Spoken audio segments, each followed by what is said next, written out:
أشهد أن لا إله إلا الله وحده لا شريك له وأشهد أن محمدا عبده ورسوله. فجر ظهر اثر میں عشاء کو یاد رکھنا ہے، لا تو دن میں 5 وقت ہمیں نماز پڑھنا ہے. ان الحمد والنعمت لک ملک لا شریک لک. شکریہ تارک میرے مرشد سے عطا، میرے مرشد ہے عطا، میرے مرشد ہے عطا. ہر صحابی نبی جنتی، سب صحابیات بھی جنتی. ہر صحابی نبی جنتی جنتی، سب صحابیات بھی جنتی جنتی. فاطمہ العلی جنتی جنتی. ہر زوجہ نبی جنتی جنتی، عشرہ مبشرہ جنتی جنتی. محمد مصطفیٰ احمد مجتبیٰ آمینہ کا لاڈلا. باپا بکری کو پیار کرنے میں کتنا ثواب ملتا ہے. ماشاء اللہ، پیارے پیارے بچوں اور بچیوں کے پیارے پیارے مناظر، ان کی پیاری پیاری ادائیں. مرحبا. اللہ پاک، یا اللہ پاک ان سب کو اپنے ماں باپ، دادا دادی، نانا نانی، خاندان کے ساتھ حج نصیب فرما، میٹھا مدینہ دکھا، اور بار بار یہ سعادت نصیب فرما. ان سب کو یا اللہ پاک باعمل عالم دین، مفتی اسلام اور دعوت اسلامی کے مخلص مبلغ بنا. بکرے کو پیار کرنے کے تعلق سے حبیبہ بھائی نے، میری پوتی نے سوال کیا کہ بکرے کو پیار کرنا، یہی پوچھا نا، ثواب ملتا ہے. تو اب یہ کہ ویسے تو حدیث پاک میں یہ ہے کہ بکری کا احترام کرو، اس کی عزت کرو، احترام کرو، اس کی گرد جھاڑو. یہ مٹی لگ گئی ہے، مٹی ہوتی ہے نا، تو اس کو گرد جھاڑو کہ یہ جنتی جانور ہے. تو اگر حدیث پاک پر عمل کرنے کی نیت سے کریں گے تو ثواب ملے گا. تو اسی طرح جانور بھی اللہ کی مخلوق ہے، اور اگر اللہ کی رضا کے لیے کوئی اس سے پیار کرے، اس کو راحت پہنچائے، پیار کریں گے تو اس کو سکون ملے گا. ماریں گے تو تکلیف ہوگی. اگر پیار کر کے اس کو سکون پہنچائیں گے، اللہ کو راضی کرنے کی نیت سے، تو اس پر بھی ثواب تو ملے گا کہ اس کو راحت ملے گا، سکون ملے گا جانور کو. جبکہ اللہ کی رضا کی نیت ہو، اللہ کے لیے ہو. صلو علی الحبیب صلی اللہ علی محمد.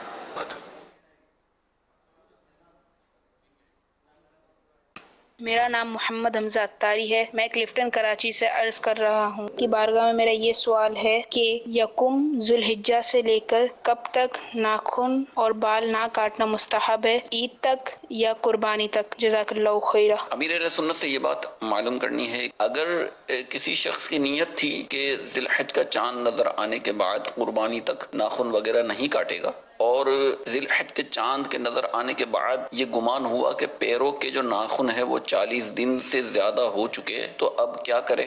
اسی طرح بعض لوگ ناخن تو کاٹ لیتے ہیں، مگر جو ناخن کے اطراف میں جو چمڑی وغیرہ یا ہلکی ہلکی چیزیں ابھرتی ہیں تو اس کو بے خیالی میں دانتوں سے کھینچ لیا، تو اس کا کیا حکم ہوگا؟ چاند جن کو قربانی کرنی ہے ان کے لیے مستحب ہے کہ ذوالحج شریف کا چاند نظر آنے سے لے کر اپنی قربانی ہونے تک بال، ناخن یا کھال وغیرہ کہیں سے نہ جدا کرے، بال نہ کاٹے، ناخن نہ کاٹے وغیرہ. اب اگر 40 دن گزر چکے ہیں، بعد میں پتا چلا جیسا کہہ رہے ہیں، تو خود 40 دن گزار دینا پورے، 40 دن سے پہلے پہلے کاٹنا ہے. غالباً 41 مانا وہاں 40 دن سے زیادہ گزر چکا اگر وقت، وہ قصدن ایسا ہوا ہے تو توبہ بھی کرنی ہوگی. اور اب مستحب نہ رہا نا، اب تو کاٹنا ضروری ہو گیا، تو بالکل ناخن کاٹ دیں. اور اگر یہ کھالے وغیرہ نوچیں تو کھال بھی جدا کرنا منع ہے نا مستحب اگر کسی نے کھال جدا کر لی ناخن کاٹ لیے یا بال کہیں سے کاٹ لیے ویسے ہی کاٹ لیے بھلے قربانی کرنی ہے اس کو تب بھی گناہ نہیں ہے اس کو اور مستحب کا جو ثواب ملنا تھا اس سے محروم رہے گا واللہ تعالی اعلم ورسولہ اعلم عز و جل و صلی اللہ تعالی علیہ وآلہ وسلم. اور ہاں یہ بھی پوچھا کہ کب تک ہے تو یہ قربانی جیسے کہ اب آپ کو عید کے تیسرے دن قربانی کرنی ہے تب چاند رات سے آپ نے کاٹنا موقوف کیا اب تیسرے دن عید کی جب آپ کی جانور پر چھری پھرے گی نا چھری چل گئی تو قربانی ہو گئی جبکہ جتنا کٹنا ضروری جتنا وہ کٹ گیا تو اب یہ کہ قربانی ہو گئی اب چھلنا اس کا چمڑا اترنا گوشت کٹنا یہ شامل نہیں ہے اس میں تو اب وہ ناخن وغیرہ کاٹ سکیں گے جب چھری چل گئی تیسرے دن دوسرے دن کرنا تو دوسرے دن جب چھری چلی تب اب کاٹ سکیں گے مستحب اگر ادا کرنا ہے تو جس کو عید کی قربانی کرنی ہے تو وہ پھر عید کے دن جب چھری چل جائے تب کاٹ لے کاٹنا بھی ضروری نہیں ہے کہ ابھی قربانی ہو گئی تو اب وہ ناخن کو کاٹنا ہی کاٹنا ہے اور ابھی 40 دن کو تو بہت دیر ہے یا بال کاٹنے ہی کاٹنے ایسا بھی ضروری نہیں ہے اب مستحب نہ رہا نہ کاٹنا اب کاٹنا چاہے تو کاٹ سکتے ہیں یہ کہ وہ کاٹ لے تاکہ تمام اضحیہ اس کو قرار دیا گیا نا مستحب یہ ہے کہ کاٹ لے وہ عید کے دن عید کے ویسے بھی مستحبات میں سے یہ کام ہے عید کے مستحبات میں سے ہے قربانی کے بعد ظاہر کاٹے جی ہاں اب یہ کہ وہ جو قربانی نہیں کر رہا تو وہ عید کے دن ناخن کاٹے تو یہ کہ جس کے لیے مستحب ہے کہ قربانی جب تک نہیں ہوتی تو دوسرے دن تیسرے دن تو پھر عید کا مستحب اس کے لیے یعنی ویسے یہ ہے نا کہ حکم یہ دیا گیا کہ وہ کاٹ لے تو اب وہ قربانی لیٹ کر رہا ہے تو پھر اس کے بعد کاٹے گا مستحب تو پھر بھی رہے گا اس کا جی اس کے بعد تو مستحب تو رہے گا اس کا یہ تو اب یہ کیا کرے یعنی جیسی قربانی ہے اس کو کاٹ لے یعنی یوں مؤخر نہ کرے اس کا کرے گا تو گناہ نہیں ہوگا لیکن قربانی کرنے کے بعد کاٹ لے اسے اب وہ چاہے تیسرے دن ہی اس نے کیا ہو تو مطلب وہ عید والا مستحب تو چلا گیا جی وہ رہے گا بھی نہیں نا اس پر مستحب نہیں رہے گا اور جو قربانی نہیں کرنا چاہتا ویسے جس پر قربانی واجب نہیں ہے مثلا تو وہ جو ہے اس کا تو مفتی احمد یار خان صاحب نے لکھا بھی ہے کہ وہ عید کی نماز کے بعد ناخن وغیرہ بال وغیرہ کاٹے تو اس کو بھی قربانی کا ثواب ملے گا غالباً ایسا لکھا ہے نا لکھا تو یہ جس پر قربانی واجب نہیں ہے وہ یوں قربانی کا ثواب کما سکتا ہے کہ عید کی نماز کے بعد اپنے ناخن کاٹ لے بال وغیرہ تراش لے جو ممنوع بال ہیں وہ اتار لے تو اس کو قربانی کا ثواب ملے گا صلو علی الحبیب صلی اللہ علیہ وسلم. تکبیر تشریق کے تعلق سے چند سوالات آپ سے کرنے ہیں. تکبیر تشریق کیا ہوتی ہے اور یہ کب پڑھنی ہوتی ہے؟ تکبیر تشریق ہے اللہ اکبر لا الہ الا اللہ واللہ اکبر وللہ الحمد. 9 ذوالحج شریف کی فجر سے لے کر 13 ذوالحج شریف کی عصر تک یہ جماعت مسنونہ کے ساتھ جو نماز پڑھتے ہیں مسجد میں تو یہ ان پر ایک بار بلند آواز سے کہنا یہ مردوں کے لیے ایک بار بلند آواز سے اور 3 بار کرنا یہ مستحب ہے لیکن ایک بار بلند آواز سے پڑھنا یہ واجب ہے.